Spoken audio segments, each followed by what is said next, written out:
História da Redenção, capítulo 26. O Ministério de Cristo.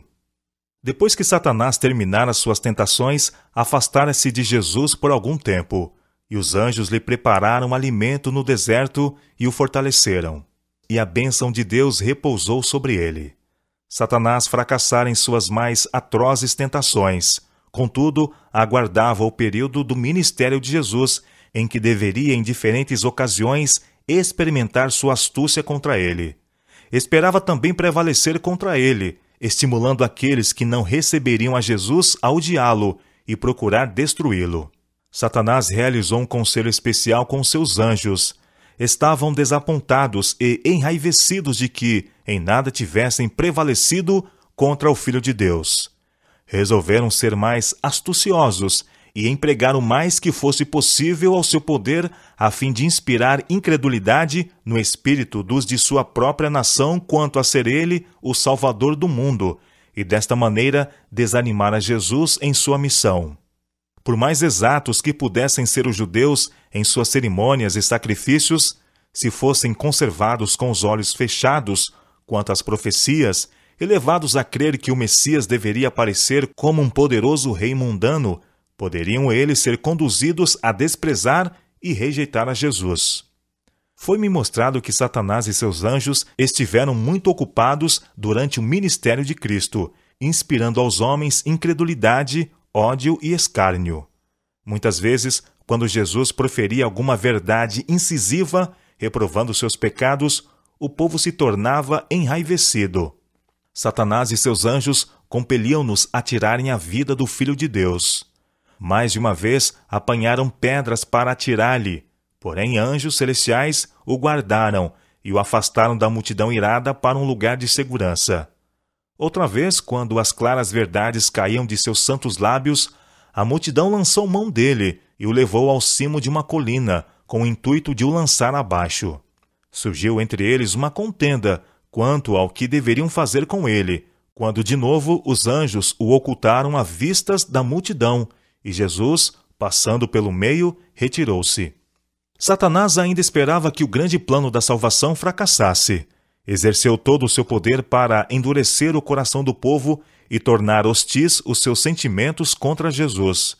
Esperava que tão poucos o recebessem como o Filho de Deus, que ele consideraria seus sofrimentos e sacrifício demasiado grandes para serem feitos em prol de um povo tão pequeno.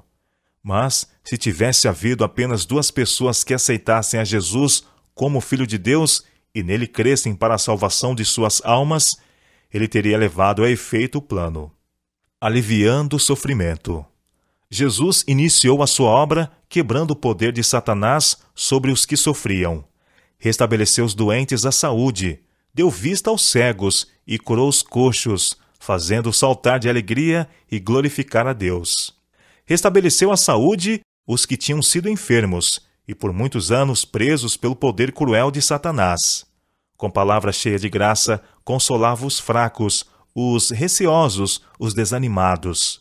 Aos fracos e sofredores, a quem Satanás retinha com triunfo, Jesus arrancou de suas garras, dando-lhes vigor de corpo e grande alegria e felicidade. Ressuscitou os mortos à vida, e estes glorificavam a Deus pela poderosa manifestação de seu poder. De maneira poderosa, operou por todos os que nele criam. A vida de Cristo estava repleta de palavras e atos de benevolência, simpatia e amor. Ele estava sempre atento para escutar e aliviar as misérias daqueles que a ele vinham. Em seus corpos restaurados à saúde, multidões levavam a prova de seu poder divino. Contudo, depois que a obra fora cumprida, muitos se envergonhavam do humilde, mas poderoso ensinador. Porque os príncipes não crescem em Jesus, o povo não estava disposto a aceitá-lo. Ele foi um homem de dores e familiarizado com trabalhos. Não podiam suportar o serem governados por sua vida sóbria, abnegada. Desejavam gozar da honra que o mundo confere.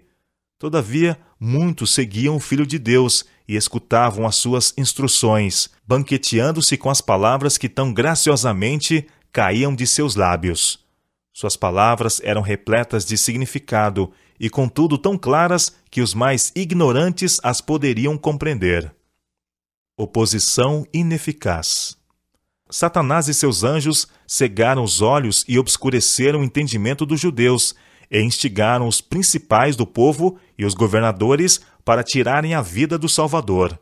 Enviaram-se oficiais, a fim de lhes levarem a Jesus. Ao chegarem, porém, perto de onde ele se achava, ficaram grandemente estupefatos. Viram-no cheio de simpatia e compaixão, ao testemunhar ele as desgraças humanas. Ouviram-no falar com amor e ternura aos fracos e aflitos, animando-os. Ouviram-no também com voz de autoridade, repreender o poder de Satanás e libertar seus cativos. Ouviram as palavras de sabedoria que caíam de seus lábios e deixaram-se cativar por elas. Não puderam lançar mão dele. Voltaram aos sacerdotes e anciãos sem Jesus. Quando interrogados, por que não trouxestes? Relataram o que haviam testemunhado de seus milagres e as santas palavras de sabedoria, amor e conhecimento que tinham ouvido, e disseram: jamais alguém falou como este homem. Os principais dos sacerdotes os acusaram de ser também enganados, e alguns dos oficiais ficaram envergonhados de o não haverem prendido. Os sacerdotes inquiriram, de maneira escarnecedora, se alguns dos príncipes haviam crido nele. Muitos dos magistrados e anciãos creram em Jesus, mas Satanás os impediu de o confessar. Temiam o opróbrio do povo, mais do que temiam a Deus. Até aí, a astúcia e ódio de Satanás não tinham destruído o plano da salvação. O tempo para o cumprimento do objetivo pelo qual Jesus veio ao mundo estava se aproximando. Satanás e seus anjos consultaram-se e decidiram inspirar a própria nação de Cristo a clamar avidamente por seu sangue e acumular sobre ele crueldade e escárnio. Esperavam que Jesus se ressentisse de tal tratamento e deixasse de manter sua humildade e mansidão. Enquanto Satanás formulava seus planos, Jesus estava cuidadosamente a revelar a seus discípulos os sofrimentos pelos quais deveria passar, a saber, que ele seria crucificado e que ressuscitaria no terceiro dia. Mas o entendimento deles parecia embotado, e não podiam compreender o que ele lhes dizia. A transfiguração. A fé dos discípulos ficou grandemente fortalecida na transfiguração, quando lhes foi permitido contemplar a glória de Cristo e ouvir a voz do céu testificando do seu caráter divino. Deus desejou dar aos seguidores de Jesus forte prova de que ele era o prometido Messias, a fim de que em seu amargo desapontamento e tristeza, quando da crucifixão, não perdessem por completo sua confiança. Por ocasião da transfiguração, o Senhor enviou Moisés e Elias para falarem com Jesus sobre seus sofrimentos e morte. Em vez de escolher anjos para falar com seu filho, Deus escolheu os que tinham por si mesmos experimentado as provações da terra. Elias havia andado com Deus. Sua obra tinha sido penosa e probante, pois o Senhor, por intermédio dele, havia reprovado os pecados de Israel. Elias foi um profeta de Deus. Todavia, vira-se compelido a fugir de um lugar para outro, a fim de salvar a vida. Sua própria nação caçara-o como um animal feroz, a fim de destruí-lo. Mas Deus trasladara Elias. Anjos levaram-no para o céu, em glória e triunfo. Moisés foi maior do que qualquer que haja vivido antes dele. Foi altamente honrado por Deus, tendo tido o privilégio de falar com o Senhor face a face, como um homem fala a seu amigo. Foi-lhe permitido ver a luz resplandecente e excelente glória que rodeava o Pai. O Senhor, por meio de Moisés, libertou os filhos de Israel do cativeiro egípcio. Moisés foi um mediador para seu povo, ficando muitas vezes entre eles e a ira de Deus. Quando a ira do Senhor grandemente se acendeu contra Israel, pela sua incredulidade, suas murmurações e seus ofensivos pecados, o amor de Moisés por eles foi provado. Deus se propusera destruí-los e fazer deles uma poderosa nação. Moisés mostrou seu amor para com Israel, por meio do fervoroso pedido que fez em favor deles. Em sua angústia, orou a Deus para que se desviasse sua ardente ira e perdoasse a Israel, ou apagasse seu próprio nome de seu livro. Moisés passou pela morte, mas Cristo desceu e lhe deu vida antes que seu corpo visse a corrupção. Satanás procurou reter o corpo, pretendendo como seu, mas Miguel ressuscitou Moisés e levou-o ao céu.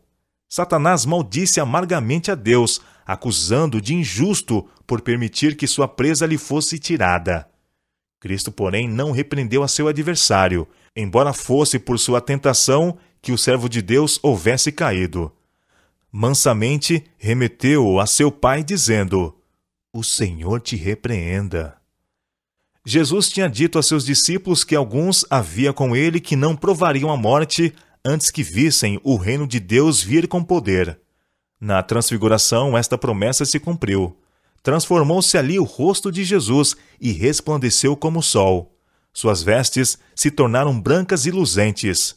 Moisés estava presente para representar os que serão ressuscitados dentre os mortos por ocasião do segundo aparecimento de Jesus. E Elias, que fora trasladado sem ver a morte, representa os que serão transformados à imortalidade por ocasião da segunda vinda de Cristo, e serão trasladados para o céu sem ver a morte. Os discípulos contemplaram com temor e espanto a excelente majestade de Jesus e a nuvem que os cobriu, e ouviram a voz de Deus com terrível majestade, dizendo: "Este é o meu Filho amado, o meu eleito. A ele ouve."